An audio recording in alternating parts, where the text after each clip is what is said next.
যদি বলো দামে কম মানে ভালো, সেটা হচ্ছে মেশো। একসময় অপছন্দের হলো, এখন কিন্তু ভীষণ পছন্দের। সুপ্রভাত বন্ধুরা, কেমন আছো তোমরা সবাই? আশা করি খুব ভালো আছো। আমি অনেক ভালো আছি। ববিতা মণ্ডল ব্লগে আমি ববিতা, আমার চ্যানেলে নতুন দিন নতুন একটা ভিডিওতে সবাইকে ওয়েলকাম। তো তোমরা সম্পূর্ণ ভিডিওটা দেখতে থাকো, অবশ্যই তোমাদের ভালো লাগবে। এখন বাজে 5:30টার মতো বাজে, আর দেখো সূর্য মামা এখনও ওঠেনি। তো সকাল সকাল ঘুম থেকে উঠে পড়লাম, যেহেতু পরীক্ষা চলতেছে দুজনেরই, তার জন্য সকাল সকাল উঠে পড়লাম। আর উঠেই দেখি আমার দুই সোনায় একদম দাঁড়িয়ে পড়েছে, মানে ওরাও ঘুম থেকে উঠে পড়েছে, দাঁড়িয়ে আছে। আর ওদেরকে যদি না বার করাই তা বুঝতেই পারতেছো।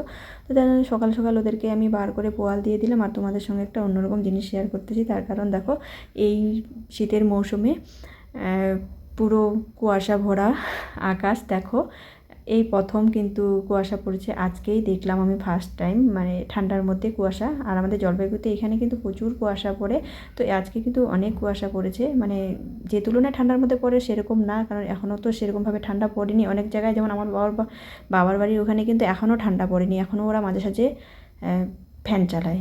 আর আমরা তো এখানে ফ্যান অনেক দিন আগে বন্ধ করে দিয়েছি। তো এখন বাজে 9টা, আমি স্নান করে রান্না বসিয়ে দিয়েছি। আর রাজদীপ রণদীপ দুজনেই স্কুলে যাবে, যেহেতু রাজদীপের আজকে থেকে পরীক্ষা শেষ, ওর কম্পিউটার পরীক্ষা, আর রণদীপের আজকে ইংলিশ পরীক্ষা। তো দুজনেই চান করতে গেল। আর এইদিকে আমার রান্না হয়ে গেছে, ওদের জন্য ভাতটা বেড়ে নেবো। আর এই দেখো আমার রান্নাঘরের অবস্থা, যখন আমি তাড়াহুড়া করে রান্না করি তখন আমার এই রান্নাঘর পুরো রান্নাঘরে, এমনি আমার এই ছোট্ট মোট্ট রান্নাঘরটা স্বপ্নের রান্নাঘর।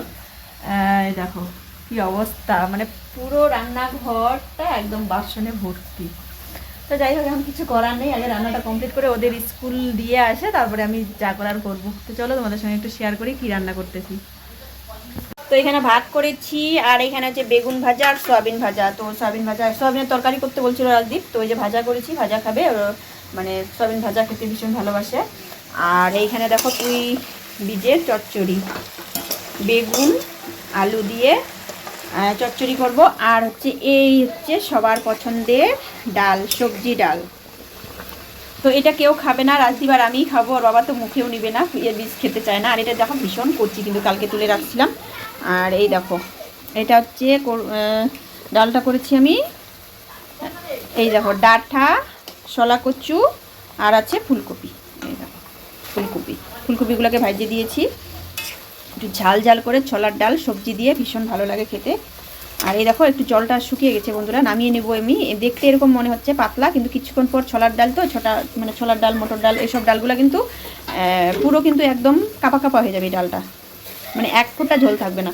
তো জলটা অনেকটা শুকিয়ে গেছে, নামিয়ে নেবো, তারপরে ওদের জন্য ভাত বেড়ে নেবো। তো এই হচ্ছে আজকের সকালের খাবার, তো দুপুর অবধি হয়ে যাবে। তো তোমরা সাথে থাকো, দেখতে থাকো। খাওয়া দাওয়া করিয়ে রাজদীপ গেল রাজদীপের মতো টোটোতে করে স্কুলে, আর আমি রণদীপকে নিয়ে যাচ্ছি স্কুলে। তো ভাবলাম তোমাদের সঙ্গে একটু শেয়ার করি, আর বাইরে ঠিকভাবে আমি ভিডিও শ্যুট করি না। তো বন্ধুরা দেখো, স্কুল থেকে এসে আমি হাতে পেয়েছি পার্সেলটা, তখনই খুলতে চেয়েছিলাম কিন্তু তখন আমি খুলিনি। তো দেখো তোমাদের সামনে ভাবছিলাম যে আনবক্সিং করব, কিন্তু আমার ক্যামেরাম্যান বাড়িতে নেই, মানে দুটোর একটাও নেই। তো তাই ভাবলাম মানে আগে খুলে নিয়েছি। আর এই দেখো এখানে 12 পিস আছে মশলা কৌটা, মানে দেখে এতটাই পছন্দ করলো। আর জিনিস হিসেবে দামটাও খুবই কম, মেশোর থেকে অর্ডার দিয়েছিলাম।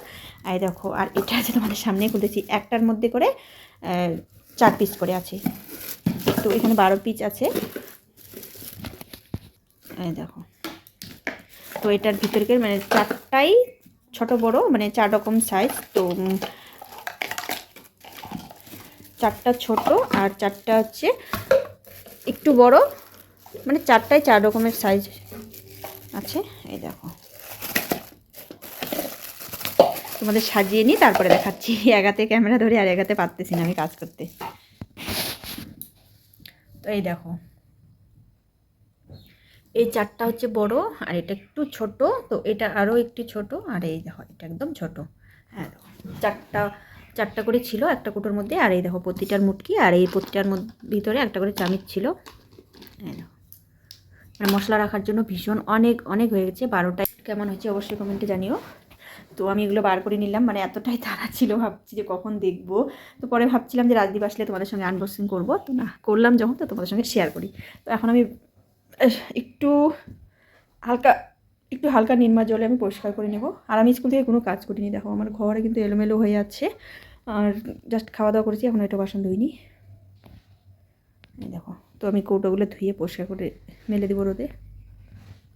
কেমন হচ্ছে অবশ্যই কমেন্টে জানিও। দামে কম মানে ভালো, আমি বলবো একমাত্র মিশো। একটা সময় অপছন্দ হলেও এখন কিন্তু ভীষণ পছন্দের, অনেক কিছু অর্ডার দিই। তো শুভ বিকাল বন্ধুরা সবাইকে। তো বিকালবেলা দেখো হাত মুখ ধুয়ে গরুর ভুট্টা জাল দিয়ে আর ঝাড়ঝাড়টা কাপড় চোপড় সব কিছু উঠিয়েছি। বিকালবেলা মোটামুটি সমস্ত কাজ আমার সারা হয়ে গেল, একবারে হাত মুখ দিয়ে ঘরে আসলাম। তো যেহেতু ছেলের পরীক্ষা চলতেছে, রাজদীপের আজকে থেকে পরীক্ষা শেষ, রণদীপের পরীক্ষা দুটো মাত্র হলো। আর এই জন্য ভাবলাম যে একটু বিকালবেলা ওকে বই নিয়ে বসাই, কারণ এমনিতেই ও বিকালবেলা বই নিয়ে বসে না, পড়তে একদমই চায় না বিকেলবেলাটা, কারণ এটা খেলার টাইম। তো কেমন লাগলো আমার এই ভিডিওটা? ভালো লাগলে পাশে থেকো। টাটা সবাইকে।